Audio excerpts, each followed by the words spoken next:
Our New Testament reading for this morning is Mark chapter 14, verses 12 through 21. Mark chapter 14, verses 12 to 21.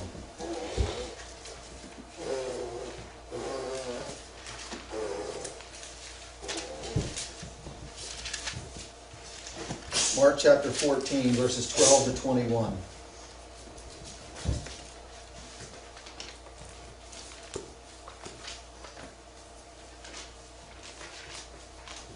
Page 1011 in the Geneva Bible. Mark chapter 14, beginning at verse 12. Now the first day of unleavened bread, when they sacrificed the Passover, his disciples said unto him, Where wilt thou that we go and prepare that thou mayest eat the Passover? Then he sent forth two of his disciples and said unto them, Go ye into the city, and there shall a man meet you bearing a pitcher of water. Follow him. And whithersoever he goeth in, say ye to the good man of the house, The master saith, Where is the lodging where I shall eat the Passover with my disciples? And he will show you an upper chamber which is large, trimmed and prepared. There make it ready for us. So his disciples went forth and came to the city, and found as he had said unto them, and made ready the Passover. And at even he came with the 12. And as they sat at table and did eat, Jesus said, Verily I say unto you, that one of you shall betray me, which eateth with me. Then they began to be sorrowful, and to say to him one by one, Is it I? And another, Is it I? And he answered and said unto them, It is one of the 12 that dippeth with me in the platter. Truly the Son of God goeth his way, as it is written of him, but woe be to that man by whom the Son of Man is betrayed. It had been good for that man if he had never been born.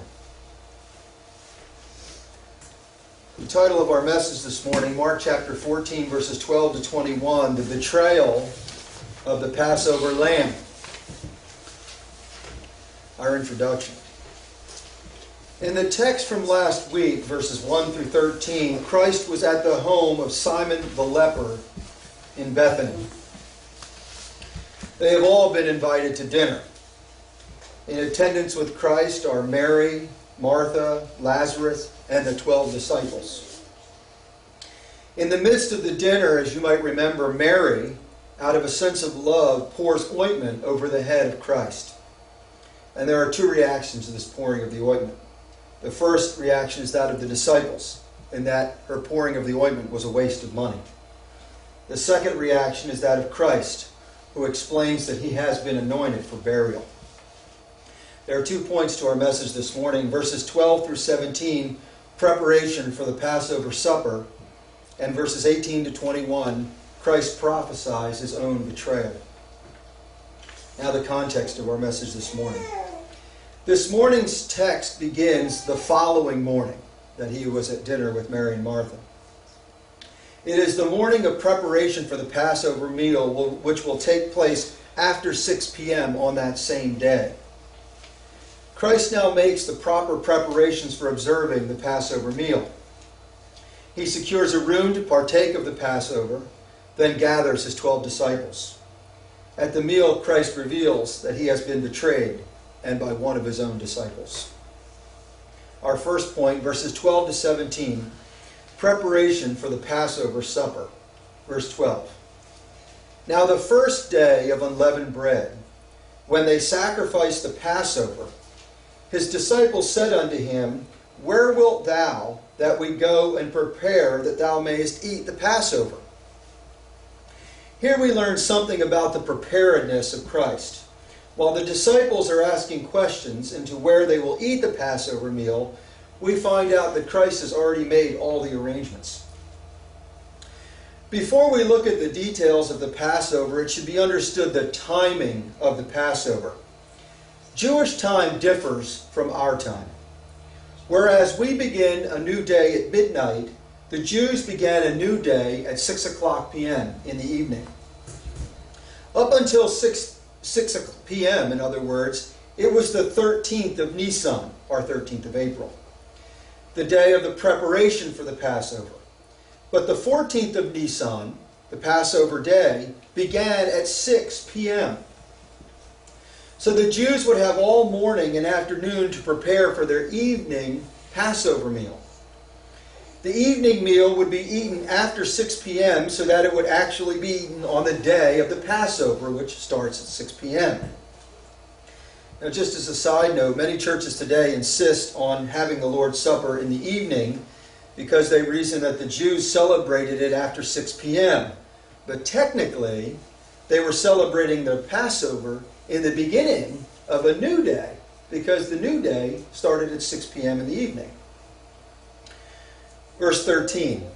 Then he sent forth 2 of his disciples, and said unto them, this is Christ speaking, Go ye into the city, and there shall a man meet you, bearing a pitcher of water. Follow him. Because the disciples wanted to know where they would eat the Passover, Christ sent them into Jerusalem with instructions to look for a man carrying an earthen pitcher of water. To carry a water pot was a woman's duty. It was a thing that no man ever did. A man with a water pot on his shoulders would stand out in the crowd. Christ had not left these preparations for the Passover until the last minute. Long before, he had arranged a meeting place for himself and his disciples, and also had arranged just how that meeting place was to be found. There may have been a second reason for this veil of secrecy over what room they were going to celebrate in. Christ may have wanted to keep the location of the Passover secret from his friends like Mary, Martha, and Lazarus, and his enemies, so that he could have his disciples all alone. When we see later in the text that Christ will create a new sacrament, and he will also announce his betrayer, it becomes clear why he only wanted his disciples there and did it in secrecy. Verse 14. And whithersoever he goeth in, Christ still instructing his disciples here, and whithersoever he goeth in, that is the man with the pitcher, say ye to the good man of the house, the master saith, Where is the lodging where I shall eat the Passover with my disciples? It's interesting that Christ would perform this action of finding the man with an earthen pitcher who would walk to a house, follow him there, and then observe the Passover there. It's interesting that Christ would perform this action by a minor miracle. It seems odd that such an ordinary action of arranging a room should require a miracle. But Christ desires to continually remind the disciples that as he goes to his death, he does so willingly, in complete control of everything. As Christ can control the future of when a man will be walking with a pitcher, in the same manner he controls the moment of his being taken and crucified. Christ is also giving proof, once again, to his disciples of his infallible knowledge of things distant and future. So as things become very intense leading up to his crucifixion, it was one last reminder that in all things Christ is completely in control. Verse 15. And he, that is the man that owns the house, will show you an upper chamber which is large, trimmed and prepared. There make it ready for us. The larger Jewish houses had upper rooms. Such houses looked exactly like a smaller box placed on top of a bigger box. The smaller box, of course, was the upper room, and it was approached only by an outside staircase, making it unnecessary to go through the main room on the bottom floor. These upper rooms had many uses. Some used their upper rooms as a storeroom. It could also be a place for quiet and meditation, and it was also a guest room for visitors. In particular, it was a place where a local rabbi would teach his group of students. So Christ makes use of this room for that same tradition, to not only observe the Passover there, but to teach his disciples. Verse 16. So his disciples went forth and came to the city, and found as he had said unto them, and made ready the Passover. We're always criticizing in the book of Mark the disciples, so we have to point out when they do very well. Here's a point where they do very well. It says that the disciples went forth. In spite of these very strange arrangements, go find someone with an earthen pitcher, and then follow him to his house, and then follow him to the owner who'll show you the upper room. In spite of these very strange arrangements, the disciples do exactly as Christ tells them to do. And this is not to be overlooked. The fact that the disciples are starting to trust Christ's words is a good sign. Although Christ's request is strange, we notice they obey without question. They're satisfied with the command alone and do exactly as Christ commands. So also we are told that we don't always have to understand the reason behind our duties and the law, but we're still bound to obey. The disciples were told to make ready the Passover meal. Preparations for the Passover meal were extensive. First thing you had to do was have a ceremonial search for leaven within your own home. Before the Passover, every particle of leaven must be removed from the house. That was because the first Passover in Egypt had been eaten with unleavened bread. God had commanded the Jews to be ready to run when the time came, so they were not to bake the bread with leaven because that would take too long. The first Passover night, all the Jews baked unleavened bread so that they would be ready to leave quickly. Also, leaven was a symbol of corruption. Leaven, of course, is fermented dough. And the Jews identified fermentation with putrefaction. And so leaven stood for rottenness. The day before the Passover, the master of the house was to take a lighted candle and ceremoniously search the house for leaven, making sure all the leaven in the house was gone. That was the first duty of the Passover. So when we talk about the duties that the disciples were doing to be ready for the Passover, that was something they were doing, searching the upper room for leaven. Now remember, the morning and the afternoon is given to prepare for the Passover, which will be in the evening. And of course, remember, the Passover day starts at 6 p.m. So the disciples have all day to get ready to observe the 6 p.m. and after Passover. So we're here in the afternoon. On the afternoon, before the Passover evening, came the sacrifice of the Passover lamb. All the people who had a Passover lamb to sacrifice, which would have been all the Jews, came with their lamb to the temple. The worshiper must slay his own lamb, making his own sacrifice. Between the worshippers and the altars were two long lines of priests, each with a gold or silver bowl. As the lamb's throat was slit, the blood was caught in one of these bowls and passed up the line until the priest at the end of the line poured it upon the altar. The carcass of the lamb was then flayed, the entrails and the fat extracted, because they were part of the necessary sacrifice, and the carcass handed back to the worshiper. The lamb was carried home to be roasted. The lamb must be roasted and not boiled. Nothing must touch it, not even the sides of the pot. It had to be roasted on an open fire, on a spit made of pomegranate wood. The spit went right through the lamb from mouth to tail, and the lamb had to be roasted with its entire head and tail intact. So you see, when Christ tells them to prepare for the Passover, they have a lot of work to do. They've got to take the lamb to the priest, and then they have to perform all this preparing of the lamb in this particular way. And then there were other parts of the meal that they also had to get ready. Let's look at them. There were 6 symbolic elements that these disciples had to get ready and have there at the Passover table. These included the first, the lamb, to remind them how their houses had been protected in the days of Egypt by the badge of blood when the angel of death passed over their homes in the night of Passover. Secondly, they would have unleavened bread at the table to remind them of the bread they had eaten in haste when they escaped from slavery. 3, there was a bowl of salt water to remind them of the tears that they had shed when they were in Egypt and of the waters of the Red Sea through which they had miraculously passed to safety. The 4th element at the Passover table would have been a collection of bitter herbs such as horseradish, chicory, endive, lettuce, and horehound to remind them of the bitterness of slavery in Egypt. Then there was a paste called charasheth, which was a mixture of apples, dates, pomegranates, and nuts, to remind them of the clay of which they had made bricks in Egypt, through which were placed sticks of cinnamon to remind them of the straw which were used to make the bricks. And the last element at the Passover supper meal would be 4 cups of wine. The cups contained a little more than half a pint of wine, but 3 parts of the wine were mixed with 2 parts of water.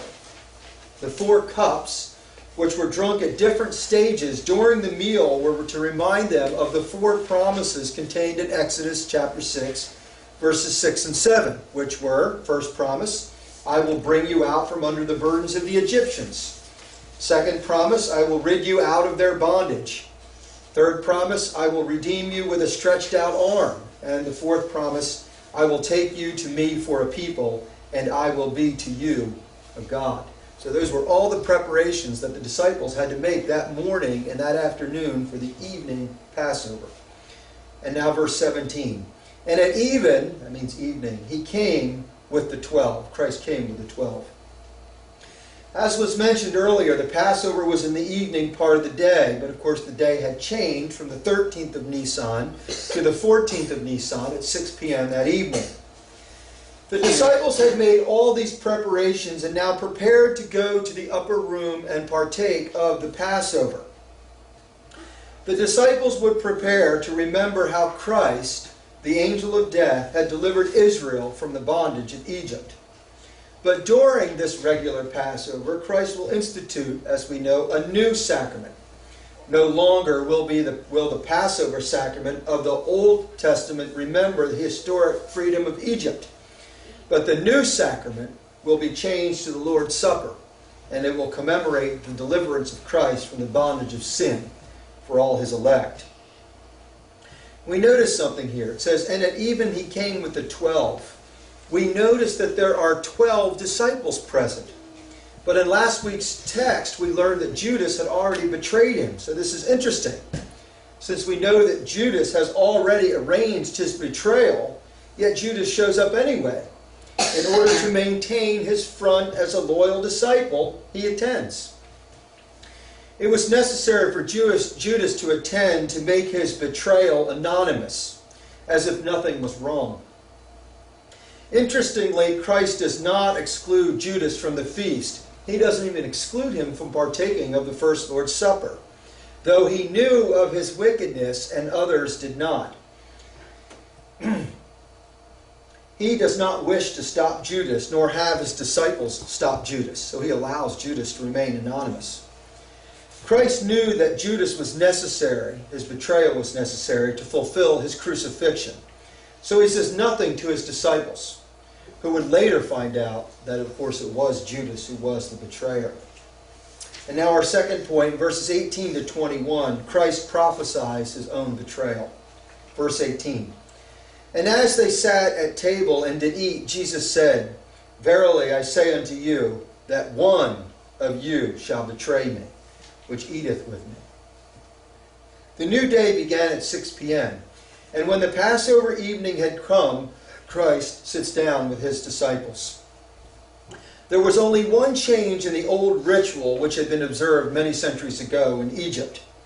At the first Passover feast in Egypt, the meal had been eaten standing, Exodus 12:11.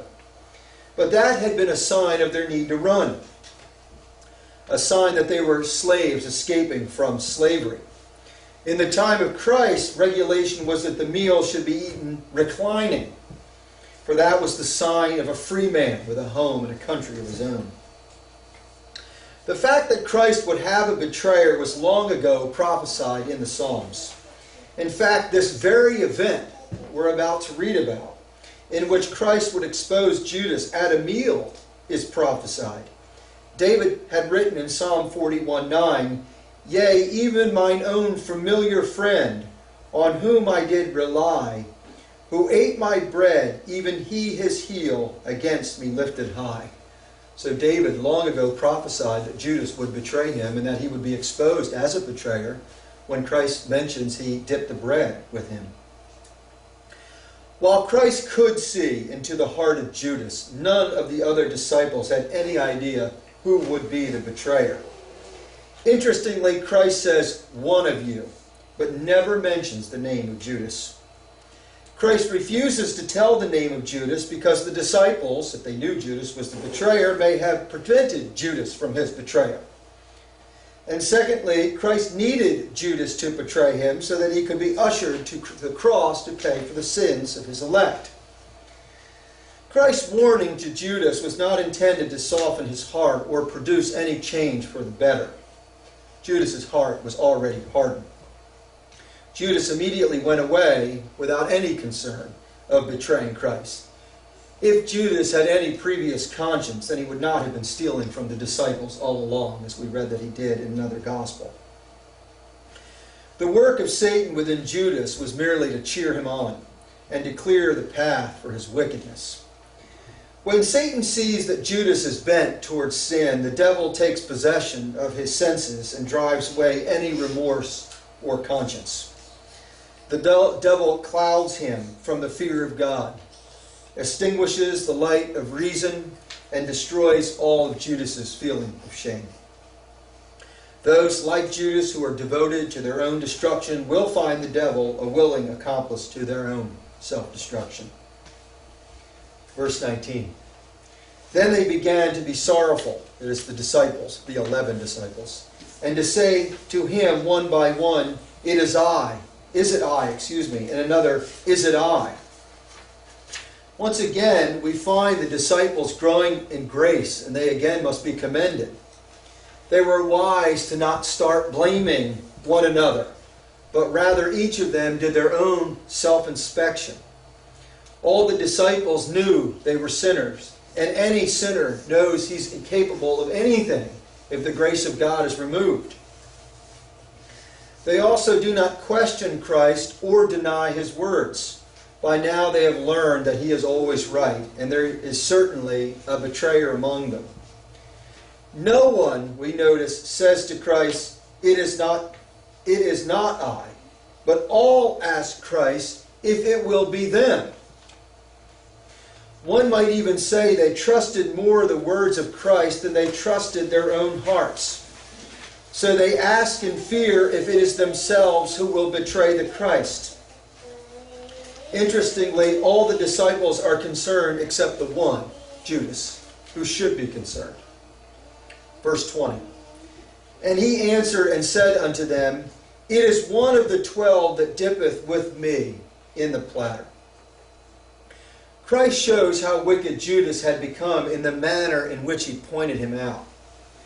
Christ could have just said it was Judas, but instead it was as if he said, the one that is sitting at my table, pretending to be my friend, sharing the same meal with me, and even sharing the same platter, is the one who will betray me. The fact that this was no ordinary meal, but the Passover, makes Judas's act of betrayal even more monstrous, and his sin of a far greater aggravation. As I mentioned before, Christ does not name Judas by name, for as we mentioned, Christ did not want the work of Judas to be stopped by the disciples. Christ, by his reply, neither removes the doubt of the other disciples, nor points out the person of Judas, but only confirms what he had said a little before, that one of his friends sitting at the table is the traitor. Christ probably said this directly after Judas had dipped his food in the liquid. By saying it this way, Christ was saying something that only Judas would know. For only Judas would know that he had just dipped his food. Therefore, it becomes clear that Christ revealed to Judas that he was the betrayer. And Judas knew that Christ knew that he was the betrayer. Nevertheless, the disciples knew nothing. Only Judas and Christ knew who had just dipped the bread in the salt. And finally, verse 21. Truly the Son of Man goeth his way. This is Christ still talking. As it is written of him. But woe be to that man by whom the Son of Man is betrayed. It had been good for that man if he had never been born. Christ here says two things, makes two statements that appear to be contradictory. At first it appears that the work of Judas was purely by the providence of God. Notice the line says, truly the Son of Man goeth his way as it is written of him. which to some might excuse the actions of Judas. But secondly, he makes it clear that Judas will suffer for his crimes because he's responsible for his crimes. But woe be to that man by whom the Son of Man is betrayed, he says. Which leads one to ask that if it was the providence of God, how can Judas be blamed? For as a puppet, he only did that which was foreordained. This point may be reconciled by stating that God's determination that the world should be redeemed does not at all interfere with Judas being a wicked traitor. Calvin writes this so well. I just quoted Calvin here. This is what Calvin writes to solve the dilemma. Hence we perceive that though man can do nothing but what God has appointed, still this does not free them from condemnation when they are led by a wicked desire to sin. For though God directs them by an unseen bridle to an end which is unknown to them, nothing is further from their intention than to obey his decrees. Those two principles no doubt appear to human reason to be inconsistent with each other. That God regulates the affairs of men by his providence in such a manner that nothing is done but by his will and command. But yet, Christ damns the reprobate Judas, by whom he has carried into execution what he intended. But we see how Christ in this passage reconciles both, by pronouncing a curse on Judas, though what he contrived, Judas contrived against God, had already been appointed by God. Christ then states that it would be better if his betrayer had never been born.